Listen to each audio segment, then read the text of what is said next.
आवाम का सोच रही है घर का बिल 53,000 रुपया आ गया। दसो 53,000 आपका बिल? घर का बिल 53,000। क्या फैक्ट्री कोई लगी हुई है? फैक्ट्री की घर दे विच किहड़ी कोई फ्रिज जरा वगैरह वाधा घाटा दसे ना, मुझे बताएं क्या करें। 53,000 रुपये है, अगर ना जमा करो 53,000। हाँ जी, ये क्या करते रहे आप घर में? अगले पिछले बिल वेखे ना जरा, पिछले बिल चेक करें।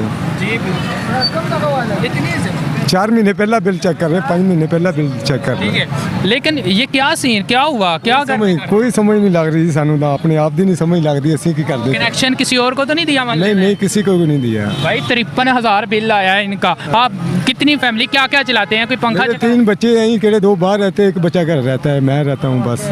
एक बच्चा रहता है और आप रहते हैं। और 53,000? हाँ जी, 53,000 बताएं। तो ज्यादती है वैसे। इसमें कितने कमा लेंगे? आप 1000 रुपये ये कमा बाइक लेंगे, क्या चला 1200 रुपया कमा लेंगे। बाइक क्या चला? हाँ, वैके